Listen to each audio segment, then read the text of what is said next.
Setelah bertahun-tahun bersama Yamaha, Fabio Quartararo mengambil keputusan besar dalam perjalanan karirnya di MotoGP dan memilih untuk mencari tantangan baru dengan bergabung bersama Honda mulai musim 2027.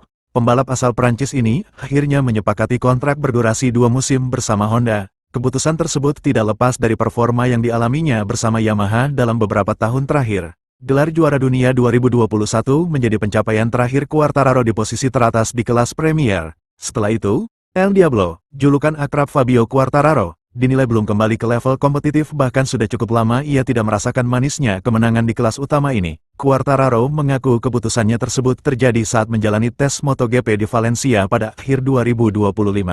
Dia merasa perkembangan performa yang diharapkan dari Yamaha tak kunjung membaik.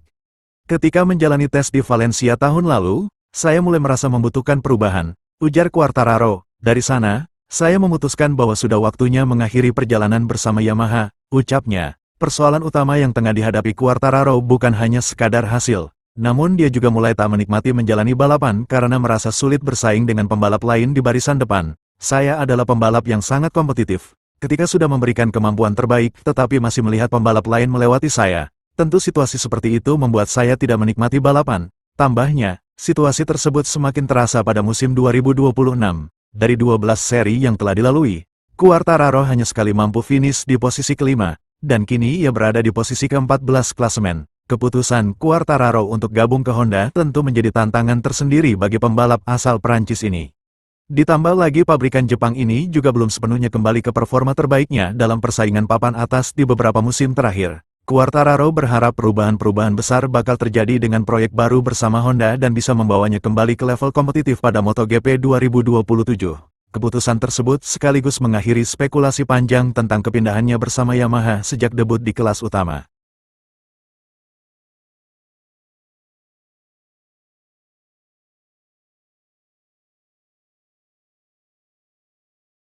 Petinggi Trackhouse Aprilia akhirnya resmi perpanjang kontrak Raul Fernandez setelah meraih kemenangan fantastis di MotoGP Inggris 2026 beberapa pekan lalu. Bos Trackhouse Aprilia, Justin Mark, mengungkap beberapa alasan kenapa pihaknya sempat menunda kontrak baru Raul Fernandez sebelum meraih kemenangan di MotoGP Inggris 2026. Seperti yang telah diketahui, sebelumnya Raul Fernandez memenangi balapan di sirkuit Silverstone, Inggris. Ia meraih kemenangan pertama musim ini setelah 2 seri beruntun naik podium. Berkat kemenangannya tersebut, Raul Fernandez langsung diberikan perpanjangan kontrak oleh tim satelit Aprilia. Justin Mark selaku pemilik Trackhouse Aprilia akhirnya mengakui bahwa bakat luar biasa pembalap asal Spanyol tersebut tidak bisa dianggap remeh. Lebih lanjut, Justin Mark menegaskan bahwa pihaknya secara tidak sengaja menunda kontrak baru untuk Raul Fernandez dengan alasan Trackhouse masih mempertimbangkan setelah kepergian Ai Ogura ke Yamaha musim depan. Saya sangat penasaran untuk melihat bagaimana dia akan bereaksi, kata Justin Mark. Itu bukan disengaja, kami tidak melakukannya dengan sengaja, kami hanya tahu ada periode waktu di mana kami tidak bisa memberinya jawaban untuk mengetahui masa depan tim kami. Ujarnya, apa yang akan terjadi setelah Ogura, semua hal semacam itu.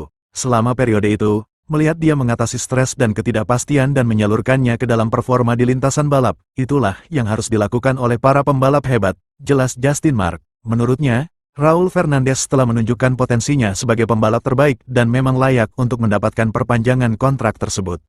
Anda ingin memenangkan kejuaraan di level ini, stres dan tekanan hanya akan meningkat terus-menerus, dan Anda harus terus memberikan yang terbaik, ucap Justin Mark melanjutkan. Dia orang yang hebat, dia telah menjadi teman, dan dia benar-benar bagian dari keluarga di Trackhouse. Imbuhnya, Justin Mark juga memuji kesabaran Fernandez di tengah ketidakpastian nasibnya sebelum disodori perpanjangan kontrak. Raul terasa seperti bagian dari era awal di Trackhouse dan dia telah bekerja keras selama bertahun-tahun, serta mempercayai tim, ucap Justin Mark. Dia sudah jauh lebih dewasa, katanya.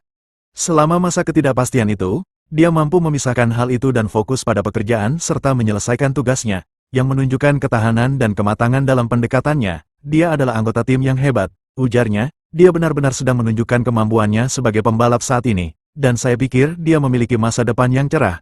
Tambahnya, jadi, sangat masuk akal baginya untuk tetap bersama Trackhouse, tegasnya. Kemenangan di Inggris telah menunjukkan bahwa kemampuan, performa dan kecepatan Raul Fernandez bisa bersaing di papan atas klasemen. Bahkan kini, ia dengan sangat cepat merangsek ke posisi 6 klasemen dengan 186 poin dan hanya terpaut 56 poin dari pemuncak klasemen sementara, Jorge Martin.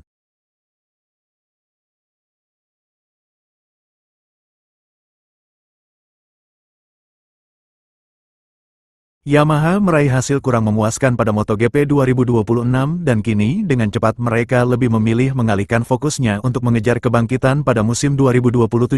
Strategi tersebut terlihat jelas dari beberapa program pengujian yang dilakukan oleh Augusto Fernandes melalui sejumlah wildcard, termasuk pada seri MotoGP Inggris di sirkuit Silverstone. Meski hanya menempati posisi ke-16 di akhir balapan dan gagal membawa pulang poin penuh pada balapan tersebut, Yamaha justru mendapatkan banyak data penting untuk pengembangan motor generasi berikutnya. Yamaha sebenarnya masih memiliki kesempatan untuk kembali menggunakan wildcard hingga 6 kali dalam satu musim. Oleh karena itu, program Fernandes tidak semata-mata untuk mengejar hasil balapan, melainkan menjadi bagian dari proyek pengembangan Yamaha untuk musim berikutnya. Dalam balapan di Silverstone, Augusto Fernandes menjadi pembalap Yamaha tercepat kelima yang berhasil menyelesaikan lomba dengan finish di posisi ke-16, tepat di belakang rookie pramak Yamaha, Toprak Razgatlioglu. Augusto Fernandes menjadikan pembalap asal Turki tersebut sebagai salah satu acuan bagi dirinya untuk mengukur seberapa cepat dirinya dalam memacu motor di lintasan balap. Pembalap asal Spanyol ini juga mengaku puas karena mampu memperkecil jarak dengan rekan sesama pembalap Yamaha lainnya. Saya puas dengan balapan ini. Pada akhirnya, saya mampu memperkecil jarak dengan Toprak, ujarnya. Senang rasanya bisa sedekat ini dengan pembalap Yamaha lainnya, kata dia menambahkan. Hasil tersebut mungkin tidak terlalu istimewa bagi Augusto Fernandes jika mengacu pada klasemen pembalap musim ini. Namun, Augusto Fernandes melakukan tugas lain yang jauh lebih penting daripada itu bagi Yamaha di masa depan. Bahkan ia menyelesaikan 8 lap balapan dan berhasil mengumpulkan data-data penting yang dibutuhkan para teknisi untuk pengembangan motor generasi berikutnya.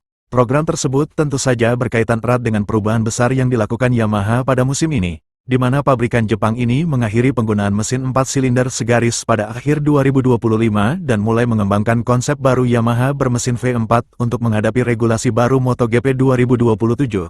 Dan Augusto Fernandes menjadi bagian dari pembalap tersebut yang membantu Yamaha untuk menguji M1 V4 melalui program wildcard. Pengujian ini memberi Yamaha kesempatan mengumpulkan data dalam kondisi nyata di lintasan, bukan hanya melalui tes tertutup saja. Di bawah arahan Direktur Teknis Yamaha Max Bartolini, pabrikan asal Jepang ini bahkan disebut-sebut sudah mengembangkan teknologi baru yang berkaitan dengan motor 2027. Dengan konsep strategi ini, Yamaha memiliki waktu lebih panjang untuk mempersiapkan perubahan regulasi yang akan datang. Namun, tak bisa dipungkiri bahwa pendekatan tersebut juga membawa dampak dan konsekuensi besar terhadap performa Yamaha pada musim 2026. Fokus pengembangan yang bergeser ke mesin 850 cm3 membuat pengembangan motor 1000 cm3 saat ini tidak lagi menjadi prioritas utama. Yamaha hanya melakukan pengembangan pada sektor yang masih relevan dengan konsep motor generasi baru untuk era berikutnya. Dampaknya terlihat sangat jelas pada hasil kompetisi musim ini. Yamaha kesulitan bersaing dalam perebutan gelar konstruktor dan tertinggal dari para rivalnya. Pada jeda musim panas 2026, Yamaha berada di posisi kelima dan hanya mengoleksi 60 poin. Situasi tersebut membuat Yamaha harus sabar menunggu hasil dari proyek jangka panjang mereka. Pabrikan Jepang ini juga berharap investasi pengembangan mesin V4 dan motor 850 cm3 pada musim depan dapat memberikan hasil yang memuaskan ketika regulasi baru mulai berlaku pada 2027. Menariknya lagi, Yamaha disebut memiliki keunggulan karena telah memulai pengembangan mesin 850 cm3 lebih awal dari para rival. Motor yang digunakan Fernandes dalam sejumlah wildcard juga disinyalir memiliki hubungan teknologi yang lebih dekat dengan M1 2027 dibandingkan motor 1000 cm3 yang digunakan para pembalap reguler saat ini. Yamaha kini kembali menargetkan persaingan di papan atas setelah era regulasi baru dimulai. Pada tes Valencia berikutnya akan menjadi salah satu tolok ukur dan momen penting karena Jorge Martin dan Ai Ogura dijadwalkan untuk pertama kali mencoba M1 bermesin 850 cm3. Program pengembangan tersebut disebut-sebut akan mengubah peran Augusto Fernandes. Mulai 2027, regulasi MotoGP tidak lagi mengizinkan pembalap tampil sebagai wildcard dengan pola seperti yang dilakukan saat ini. Dengan demikian bisa dikatakan bahwa Augusto Fernandes akan bertugas peran sebagai pembalap penguji dan cadangan. Meski hasil Augusto Fernandes di Silverstone tidak begitu memuaskan, namun setiap putaran yang ia jalankan memberikan Yamaha untuk mengumpulkan data penting dan berharga untuk menatap era regulasi baru MotoGP pada 2027. Bagi Yamaha, berhasil tidaknya proyek Yamaha tersebut tidak ditentukan oleh posisi finish mereka pada 2026, melainkan seberapa cepat M1 ketika era baru MotoGP dimulai pada 2027. Semoga video saya ini bisa bermanfaat buat teman-teman semuanya. Teman-teman juga bisa kirim super thanks untuk membantu saya dalam mengembangkan channel ini lebih cepat berkembang atau teman-teman juga bisa memviralkan video ini.